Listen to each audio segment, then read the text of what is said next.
Hey, my name's Chase Tripp, and I'm the assistant strength and conditioning coach over at the University of West Georgia. First question I got here for you, Chase, is how long have you been a strength and conditioning coach? Okay, so I started, it would be spring of 2014, so a little over 2 years. I started with an internship, went into a graduate assistantship, and I've been a full-time strength coach since October of 2015. Okay. What made you become a strength and conditioning coach? So my passion for sports started when I was about 2 or 3 years old, and I've had that my entire life.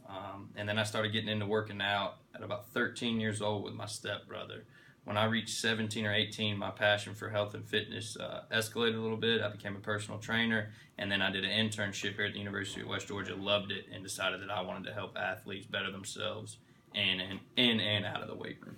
Okay. Speaking of working out, do you feel that it's important to be able to demonstrate a workout to an athlete as being the strength and conditioning coach? Yes, I do. And I try to demonstrate each lift, especially at the beginning of the semester when I get new athletes or athletes are coming back from a summer or a break or something like that. I want to make sure that they understand exactly how to perform the lift so that they can get the best benefits out of it, and also they can prevent injury. Okay. How big are you on recovery time for an athlete? So recovery is huge.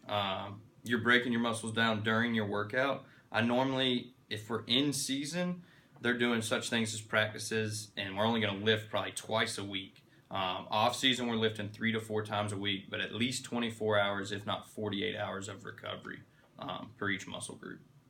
Okay. And how do you treat a hurt athlete? Like, say if he's injured and can't do all the workout, do you alter their workouts, or how does that work? Okay, definitely. So what I'll do is I'll speak with whoever the athletic trainer is for the specific sport, see what the exact injury is, how they're progressing with therapy, where they're at, and if it's a lower body injury, we'll do some upper body things. That way they're still working out, and vice versa. If it's an upper body injury, if we can do certain lower body things along with their therapy, we want to keep them in the best shape as possible while they're progressing. Okay, that makes sense.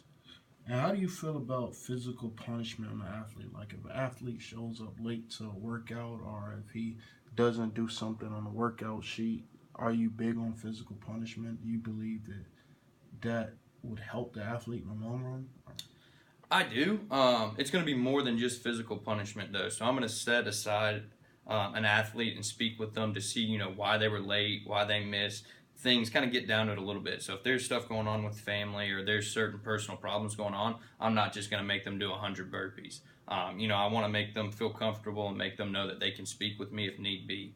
If it's an occurrence where it happens over and over again, I do believe just push-ups, burpees, something to help with the discipline so that they're able to make it to each workout on time and benefit from it. Okay, that makes a lot of sense. And how do you feel about athletes working out on their own time? Like after they do the team workout, maybe they'll do a workout outside of the workout, or maybe you guys work out 5 days a week and they'll still work out on the weekend. How do you feel about that? It's kind of hit or miss sometimes, so I understand that some people are going to want to work out more. If they do, I let them know, come speak with me. Let me give you workouts to do outside of this. Everything that we're doing, though, is going to be sport specific, and it's going to be what you need to do the best on the field or on the court or any sport that you're at. So I'm okay for certain things with it, but as long as they speak with me beforehand, because you don't want them overtraining and setting into that recovery that we spoke earlier, and they can't get the most out of their workouts. Right. Okay. How do you feel about if like an athlete is doing the workout or wherever, and he's for some reason he's not getting stronger, or you don't see any improvements in his lifts? So what I'm going to do is another time where we'll go and we'll sit down in the office and we'll see, is he overtraining? Workouts here are going well. What are you eating? Are you eating? Let's up the calories, because if you're coming in and you're working out but you're on an empty stomach and then you're only taking in 1,200 calories a day, it's going to be really hard for you to gain muscle. It's almost impossible because you've got to eat a large amount of calories to put that on. So just kind of figure out what's going on, if we can find something to help out. Okay.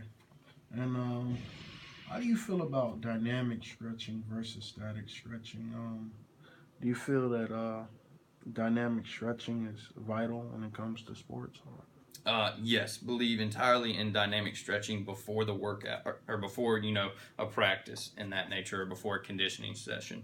You want to do the dynamic stretch so that you warm the muscles up, get them ready for your conditioning session or your practice. And then at the end, if you want to do static stretching, you can do that. But if the static stretching occurs before, you're starting a recovery process on your muscles and it can go so you're more susceptible for hamstring injuries and such. If you use that dynamic warm up, it's going to warm them up, get you ready for the session, and then at the end you can do the static. Okay, makes sense. The last question I got here for you: what is the most rewarding or beneficial thing about this job of being a strength and conditioning coach?